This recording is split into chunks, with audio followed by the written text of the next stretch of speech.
Un enorme gusto, pero enorme gusto en este programa, porque yo podría presentarlo como entrenador de fútbol, ¿por qué no? ¿Por qué no? Puede ser, y ahí hablamos un poco de fútbol, en fin, exjugador, hasta que una lesión rebelde lo lejos de las canchas, pero el Uruguay entero lo conoció por su aporte científico en este problema que ha tenido el mundo entero, que es la pandemia, y tuvo un rol preponderante. Así que con enorme gusto, pero con enorme gusto, vamos a recibir entonces al científico Gonzalo Moratorio aquí. ¿Suena el timbre? ¿Tenemos timbre? Sí, claro, en tiempo y forma. Bienvenido, bienvenido. ¿Todo bien? Un gusto. Tantas veces que te vimos por la pantalla por Zoom, ahora se hizo real. Por suerte, Ahí está. Bienvenido. Te presentamos Marcel, al hombre, mucho no gusto. sé, Encantado. ¿cómo te llevas con los panqueques, con el revuelto gramajo? Bárbaro, Bueno, bárbaro, entonces, bárbaro. ponete cómodo acá en la cabecera, por Permiso. favor. Por fin lo conocimos. Sí, la verdad, porque... Porque siempre lo de nombre. Che, ¿viste lo que dijo Gonzalo? Bueno, hay que hacerle caso. Pero ahora te tenemos en y persona. también nosotros por Zoom lo hemos tenido. No, por Zoom no tuvimos la suerte. Tuvimos a ¿Cómo Mirazo. No, pero tuvimos a a Gonzalo. Sí, Yo no vine sí, ese día sí. entonces. Sí, porque Sí, no sí. era, pero tuvimos la suerte de charlar con él. Y a ver. No vino nunca supongo por Zoom. que- ¿Viste? que ¿Viste, habrás Marisa, la tenido- producción? No estuviste por Zoom. Ay, pero Dios mío. Ya lo tenemos confirmado. A mí no me gusta mentir a la gente. Vos no estuviste por Zoom. Yo creo que sí. Mirazo Ha sí. sido momento desde que empezó todo esto de poner a la ciencia en un lugar que uno ya pierde a veces la cantidad de veces Totalmente. que tuvo que salir o explicar algo. Así que capaz que el rusito tenía razón y... Yo tengo No, pruebas no, no, científicas, no. señor. Pero cuando se despertó esa vocación en vos, a través de una película incluso, la historia es muy buena, ¿no? Hay siempre disparadores en la vida de cada uno que dicen, yo quiero hacer esto. En tu caso fue siendo casi un niño adolescente, viendo la película, pero ni en tu más optimista pensamiento te hubieses imaginado que ibas a poner a la ciencia de nuestro país en el lugar que la pusiste, ¿no? Vos y todo tu equipo todo el equipo de trabajo, ¿no? Pero bueno, así un poco el que encabeza el equipo. Digo, la vocación pasó a generar un estatus para la ciencia que no tenía antes. Sí, es verdad y esperemos que ese estatus y que la valorización que ha tenido la ciencia en el país y que tiene que tenerla en el mundo, porque claramente es lo que se viene. La ciencia no falló en momentos de crisis, de urgencia. La Límite. ciencia estuvo a la altura. Sí, creo que luego los seres humanos y la política en sí es difícil y tal vez por ahí hubo fallos en el manejo. Estoy hablando a nivel mundial de la pandemia. Pero sí, también destacar que es un equipo, ¿no? Un equipo de trabajo, como vos decías, Fede, y que por suerte pudimos tener timing para hacer un montón de cosas y meternos en esto para poder ayudar. Ahora, esta pandemia nos ha enseñado muchísimas cosas. Hemos estado atentos a la enfermedad en sí, pero también al trabajo de los médicos, al trabajo de los científicos. Creo que todos valoramos y miramos a los médicos, a los científicos, con otros ojos, ¿no? Nos ha pasado eso, ¿no? De valorar otras cosas en la vida en general, pero también en esas profesiones que a veces es un trabajo diario, pero que si no te pasa algo de salud extremo, no lo ves, ¿no? Ni que ¿Vos hablar. te sentiste mucho más valorado y sentiste que ya se cambió para siempre la visión en cuanto a la investigación científica? Ojalá, ojalá. Lo que sí sentí es que hubo un efecto, como se dijo en una conferencia de la Academia Nacional de Ciencias por parte del doctor Juan Cristina, que hubo un efecto fundador por parte de la ciencia hacia la sociedad y de que la sociedad quisiera apoderarse, de decir, bueno, mira, tenemos ciencia, tenemos científicos, tenemos científicas, podemos hacer esto, y con los médicos ni que hablar. Lo que ha sido el trabajo nuestro, por ejemplo, con los equipos que encabezan Hurtado y NIN en el Hospital Español, que fue el INOT luego, el Hospital Público Referencia COVID, el poder intercambiar datos, el poder proveerles información y viceversa para tomar mejores decisiones. Sí, fue claramente un trabajo multidisciplinario y todos los trabajadores de la salud, no solo los médicos y otro tipo de trabajadores. Así que sí. Como decían mis compañeros, obviamente los conocimos, me parece, ¿no? Más allá de decir, no empezamos a darle más importancia, no, los conocimos. Muchos de nosotros no sabíamos, un virólogo, un científico, no tuvimos pandemia, y pasaste de ser anónimo a estar expuesto totalmente, en el run constante sobre el manejo, obviamente, por elogio, pero también por lo otro, de a ver qué dice Gonzalo. ¿Cómo la llevaste esa Ahora vengo caldeado. ¿Cómo llevaste, cómo llevaste esa exposición? Además que en un momento se mezcló realmente lo político. A ver, la vida es política. El tema es cuando se pasa a ser partidaria. Claro. Y también lo metían en un lado, ustedes porque son de... No, o sea, vos siempre la ciencia por delante. ¿Y cómo lo sobrellevaste toda esa historia? Al menos intenté ser siempre técnico por sobre todo los componentes partidarios y demás, pero intentar ser también siempre honesto y a veces decir cosas que tal vez no gustaron mucho a algunos sectores. A veces pudo haber sido al oficialismo, otras veces pudo haber sido a la oposición, pero seguir una hoja de ruta, de tener honestidad intelectual y por sobre todas las cosas técnicas.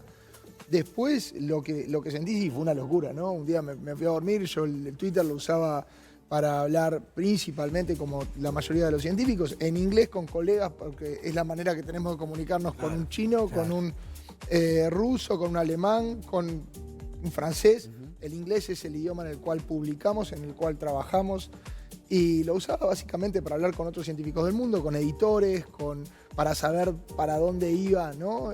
La parte de cada uno, del terreno, del campo científico de cada uno. Y me levanto tenía, no sé, 1000 seguidores y me levanto con 10.000. Pero fue una cuestión de 12 horas. Claro. O sea, el otro día dije, ¿qué es esto? O sea, ya no entendía nada. Por supuesto que fue el punto de inflexión fue la repercusión de la revista Nature, en los 10 de Nature. Entras entre los y 10. eso empieza a hacer un revuelo muy grande porque tampoco había latinoamericanos. No. Repasemos eso. Fuiste nombrado uno de los 10 científicos más importantes del mundo. En Latinoamérica. ¿no? Digamos Latinoamérica. que fue el nombramiento es a personalidades que impactaron más en la ciencia en el 2020. Bien. Excelente. Sí, Ahora, o sea... Me parece que hay un tema que realmente interesante. Yo escuchaba una charla de Salinas una vez que decía, soy el primer ministro de salud en pandemia.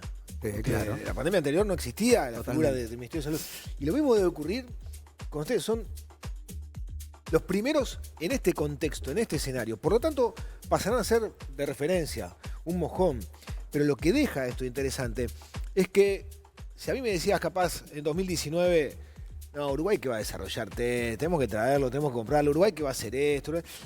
Y demostraron que sí se pueden generar cosas desde acá, pero cosas que además terminan siendo determinantes. Porque si hubiésemos esperado que los aviones, los barcos vinieran con los test todavía, el caos hubiese sido total.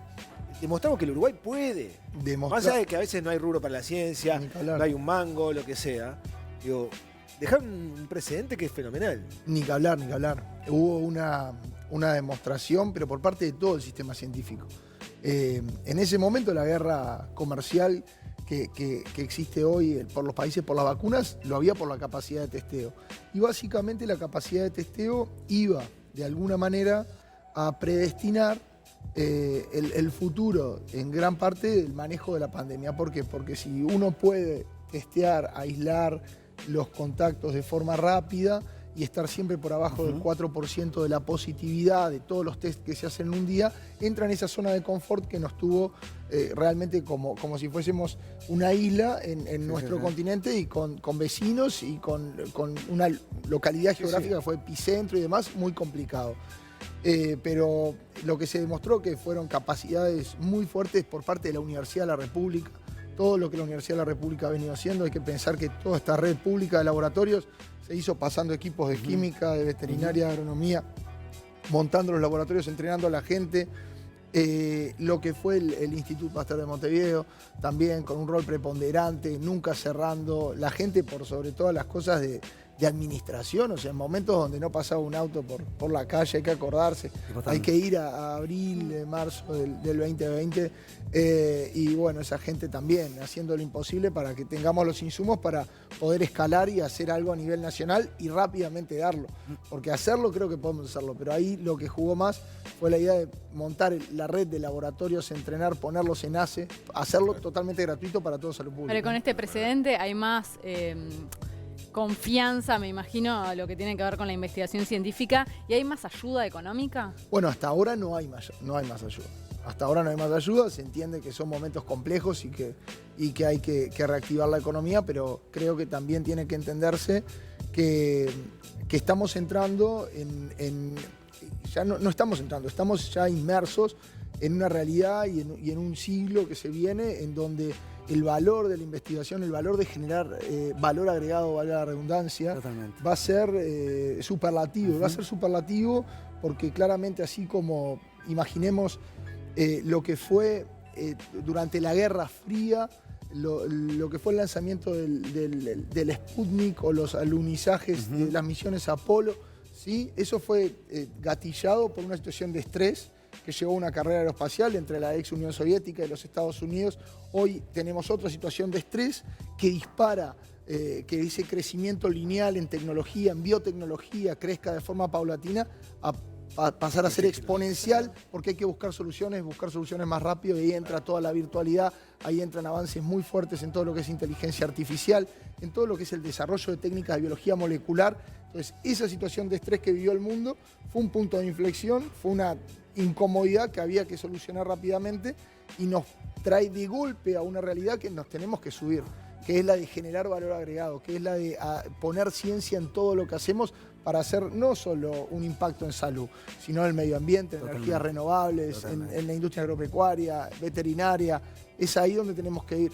Gonza, ¿vos crees que después de este precedente, ¿no? Lamentablemente por una pandemia, se hacen conocidos, se hace más notorio la ciencia, que siempre fue fundamental, ¿no? A nivel mundial, a nivel social.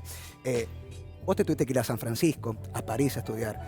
¿Va a llegar un momento que capaz que acá en Uruguay tenemos todo el sostén para que muchos jóvenes puedan formarse acá como virólogos, científicos? Sí, yo creo que sí, creo que ya tenemos casos de excelentes científicos jóvenes que han hecho toda su carrera en el Uruguay y la han hecho realmente brillante. Sí es necesario, y hay que decirlo, y ellos lo hicieron, que por lo menos salgan. Tal vez no se vayan 5 años, no se vayan, pero que salgan 2, 3 meses, vuelvan al otro año, se vayan a hacer algo que no se puede hacer acá. Generalmente se forman acá y después terminan viviendo en el exterior, ¿no? Sí, muchas veces. Antiguamente, cuando teníamos pocas becas para hacer nuestros estudios de posgrado, sí, el Uruguay de alguna manera exportaba científicos y científicas jóvenes sin doctorado. Hoy el Uruguay está muy fuerte hasta llegar al doctorado y uno durante el camino del doctorado tiene que salir a hacer asociaciones, pero no porque el uruguayo se tiene que ir o el brasilero o el argentino, porque el francés va para Estados Unidos, porque el estadounidense cambia de un estado de California a Nueva York, porque de eso se trata. Lo lindo de la ciencia es que es un título universal. Uno cuando es doctor en ciencias biológicas, es doctor en bioquímica, ese título es universal, no hay que revalidarlo en ningún lado. Un científico puede trabajar de científico en todo el mundo. Ahora, sin ¿te ningún tipo de ofrecieron revalida. irte de Uruguay después de todo lo que pasó y el reconocimiento que tuviste? No me ofrecieron directamente, siempre hay ofrecimientos para que concurse, porque todo es a través de concursos a diferentes instituciones. ¿Por qué no pensaste establecer un laboratorio en este lugar de Francia? O por qué no te presentás en este llamado de esta universidad en los Estados Unidos? No, hoy no lo pienso. Hoy estamos acá, ¿no? Hoy no lo pienso. Por mí que se quede, Bueno, pero digo, en lo personal pero capaz pará. que le hace la diferencia. Bueno, Vos te podés haber quedado y después Sí. el tema de los sobrinos, la familia, Exacto. te trajo para acá. Exacto. Claro. Me trajo para acá y la verdad que he tenido muchísimo respaldo por parte de a quien primeramente me debo, que es la Universidad de la República, y posteriormente al Instituto Pasteur, que a través del trabajo nuestro también, del trabajo de un equipo que colideramos con la doctora Pilar Moreno, realmente nos pudieron dar las herramientas y seguir dando más herramientas para llevar adelante este trabajo. Y la idea de retornar luego tanto tiempo afuera, del 2012 al 2018 estuve en París. Mucho tiempo. Ya tengo está, suficiente. ya está. Que no me vea el embajador de Francia, me va a matar. Pero es querer volver, es querer impactar en el lugar de uno. Y creo que allá afuera sí, ni que hablar, que te conviene, que te podés desarrollar mucho mejor en cuanto a que no tenés techo, únicamente hay que ponerle alas a tus ideas y ahí lo llevas. Pero la gente que creo que podés impactar formando una escuela de virología molecular o demás, es gente que claramente tiene muchísimas opciones de hacer las cosas con excelentes científicos, porque la mayoría de los científicos van para ahí, para estos lugares. En cambio, si uno decide volver al Uruguay e intentar impactar, creo que ese impacto va a ser mucho mayor que en un lugar donde el mercado y la captura de estos investigadores principales en ciencia es mayor. Esa es la idea. Y tiene que ver además también con aquello de devolver un poco al país, ¿no? Lo que Sí, por más que suene un cliché, ¿no? Pero es tiene que ver, verdad. claro, es hay así, que- nos pasa a todos también. Vamos a redondear esta parte de la nota, pero yo no puedo dejar de preguntar si... porque tú dices, cuando se termine esto, no sé si se va a terminar esto o no. Yo ayer estaba haciendo una fila para entrar a un... y veía a toda la gente de tapaboca y hoy te parece extraño ver a alguien sin tapaboca, ¿no? Cómo nos cambió rápidamente la cabeza. Pero lo que se viene en lo inmediato, estas aperturas, las fiestas que habrá mañana a la noche, la ampliación de horario, en fin, ¿te tiene un poquito preocupado o lo que se está generando ya casi que de inmediato la inmunidad de rebaño nos da un colchón de decir no pasa nada, abramos todo esto? Hay que ir hacia un balance, ¿no? La gente y las actividades, y hay por sobre todas las cosas algunos grupos o algunas actividades muy golpeadas. Claro. Y de a poco con esta realidad hay que intentar ayudarlas y hay que intentar acompañarlas. Ahora, no sería honesto si te dijera que no me preocupa. Sí creo que todo esto, que la inmunidad colectiva, que para que la audiencia entienda, es cuando indirectamente los que estamos inmunizados protegemos a los que todavía están esperando ser inmunizados, porque el virus circula mucho más incómodamente a través de nosotros ya con las 2 vacunas, 15 días y demás, ahora 3. Estaba de alguna manera pensada y siempre se calculaba en función de que no aparezcan, ¿no?, nuevas variantes que puedan cambiar la dinámica de la epidemia. Entonces, si antes había una inmunidad de rebaño que teóricamente decíamos tenemos que estar en el 75%, pero viene una variante que es muchísimo más contagiosa, que puede igual infectarnos con las vacunas, pero que las vacunas siguen siendo efectivas y en su gran mayoría no vamos a terminar en hospitalizaciones y muertes. Eso es lo fundamental. Eso cambia también. Claro. Y es el panorama del Uruguay hoy, de una variante Delta que ya está presente, que se ha introducido múltiples veces a través principalmente de Europa y de los Estados Unidos, pero ni que hablar que esta ola, como llegó P1, va a llegar por tierra con la frontera de Brasil, más de 1000 kilómetros de frontera seca con Brasil y ciudades binacionales. Y bueno, ahí hay que estar a la altura de decir, hacemos todo esto, pero tenemos planes de contingencia muy rápidos, no desmontemos estructuras que pueden ser vitales, sepamos reaccionar muy rápido, y después hay decisiones que son políticas. No desmontemos CTI, no desmontemos laboratorios, porque yo hubo algunos CTI que se desmontaron. Sí, tal vez hay que pensar muy bien en el aforo de los mismos y ni que hablar tomar decisiones para reducirla, pero que rápidamente los mismos puedan volver a establecerse. Es un fenómeno que es cambiante, es extremadamente dinámico. Y hoy nos vemos a eso, a decir, bueno, sí, preocupado estoy, me parece que está correcto el moverse hacia un lugar. Hay veces que digo, bueno, y el baile, y bueno, puedo tener opiniones de decir, sí, una fiesta de nostalgia sin baile no es una fiesta de nostalgia, pero cuánto hay que cuidar eso en ambientes muy abiertos, no importa el frío. Intentemos realmente ventilarlo, intentemos y realmente seguir cada los protocolos. Uno ser responsable, ¿no? Si claro. uno se siente mal, no ir a un baile, o sea, eso ya nadie, no hay norma que nos pueda, ¿no? Si cada uno no es responsable, es imposible. Ahí fuimos. Eso es re. Estamos en un momento complicado, ¿no? Porque también está la pandemia de la cabeza y que es bravo llevar. También, y es verdad que también estamos diciendo que la pandemia no se va a ir, entonces en un momento, si seguimos con la variante, dependemos también de esas variantes para vivir. Entonces es muy complicado y mucha información que se maneja, que vos también habrás luchado, que la Pfizer rinde menos con la Delta que la Sinovac, y que ahora, por ejemplo, vemos números en Israel que está todo el mundo vacunado, que parecía la película Libertad, y ahora vuelven para atrás. Entonces hay muchas cosas que realmente hay que seguir hablando con Gonza, porque a vos también te debe asombrar. Tuvo Mirazo acá y nos decía, yo pensé que esto iba a durar 3 meses, y llevamos casi 2 años podemos llegar a esta pandemia. Es tremendo. Hay una y ya que estamos, además vamos a aprovechar para después comentarla y analizarla con Gonzalo, y tiene que ver con que en las próximas horas Uruguay alcanzará el 70% de la población vacunada con ambas dosis de la vacuna contra el COVID-19. El monitor de vacunación de salud pública indica que ya se aplicaron 2.466.457 segundas dosis en el país, lo que representa el 69.61% de la población vacunada con 2 dosis. El nuevo objetivo establecido para las autoridades de la cartera para la inmunidad colectiva es llegar al 75% de la población con 2 dosis. Mientras tanto, se aplicaron 2.642.614 primera dosis, lo que representa un 74.59% de la población. A su vez, avanza la vacunación con las dosis de refuerzo. Hasta el momento ya se inocularon más de 177.000 personas con la tercera dosis de Pfizer y a partir de este lunes están agendadas más de 413.000 personas y otras 554.000 están a la espera de recibir día, hora, bueno, en fin, eso que esperamos todos, ¿no? Flores es el departamento con mayor cantidad de personas vacunadas con las dos dosis, con 76.39%, seguido por Artigas, donde ya se vacunó el 74.56% de la población, y Montevideo, donde lo hizo el 73.50%. Y hoy veía en Infobae que había un ranking de los países latinoamericanos, en realidad, de acuerdo a cómo viene la vacunación en la población, es un porcentaje, y Uruguay encabezaba ese ranking, o esa escala en realidad, pero con países que, yo qué sé, estaba Canadá, había un montón de países, y Uruguay estaba ahí primero con lo que es la cantidad de población vacunada. No sé, esto está buenísimo, digo, se están cumpliendo con el objetivo previsto por las autoridades, ¿no? De generar esto que explicábamos más temprano, que es la inmunidad de rebaño. ¿Es necesario establecer una nueva marca de un 75%? Cuanto más mejor, obviamente, ¿no?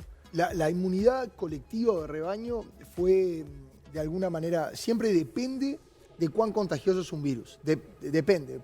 La inmunidad de rebaño para un virus A no es lo mismo que para un virus B en función de su capacidad de transmitirse. Ahora, todos estos cálculos fueron realizados principalmente con lo que era la capacidad de transmitirse que tenía las variantes anteriores. Por lo que a medida de que surjan variantes con mayor poder de transmisión, esta vara va a ir subiendo del porcentaje que necesitamos.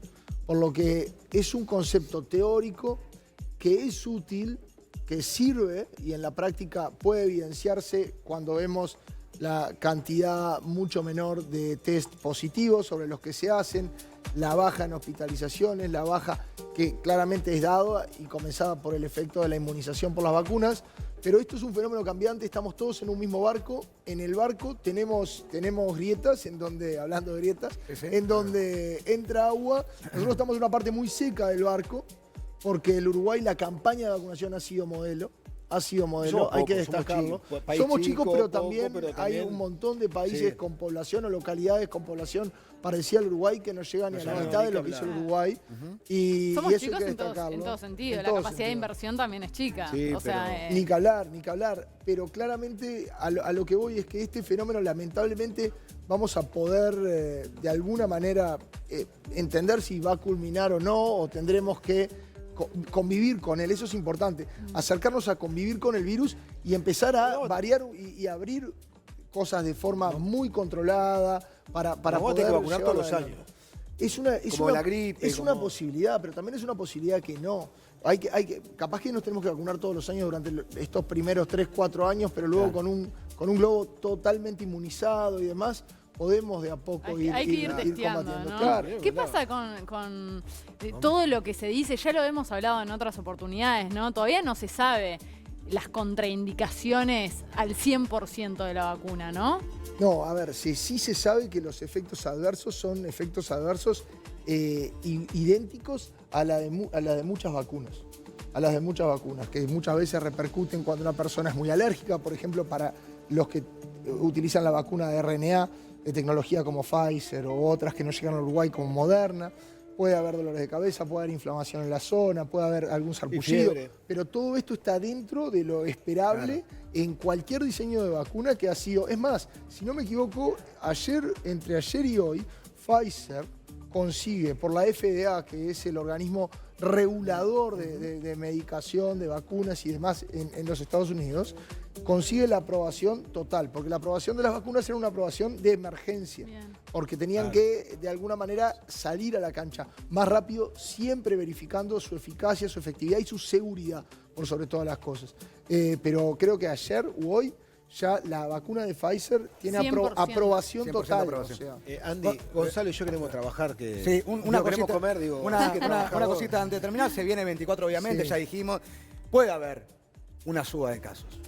pueda Sí. ser probable. Está bueno capaz que dar la tranquilidad de que estamos parados de otra manera con el tema de la vacunación. Sí, dar de alguna manera entender que hay que ser muy responsable, lo hablábamos hoy al principio, de que tenemos una variante que está circulando en territorio nacional, que ha sido claramente introducida al territorio múltiples veces, que la misma tiene gran capacidad de transmisión, por algo es la única variante que logró transmitirse en todo el mundo, estar presente en todos los continentes, que claramente pone en relativo jaque a los sistemas o a los países con gran vacunación, lo vemos hoy con ejemplos del mundo, pero que disminuyen las hospitalizaciones y las muertes porque estamos inmunizados, pero eso no quiere decir que un gran aumento de contagios no necesariamente conlleven una fracción a la hospitalización e inmunización. Y esta tercera dosis, de la cual hablamos de Pfizer para refuerzo, es para poder mantener los niveles de activación de nuestro sistema inmune, de anticuerpos, constante, ya que empieza a pasar el tiempo y es natural también cuando pasa el tiempo que la defensa vaya Es muy bajando. recomendable la tercera dosis. Es recomendable. Hay que Muy vacunarse. bien.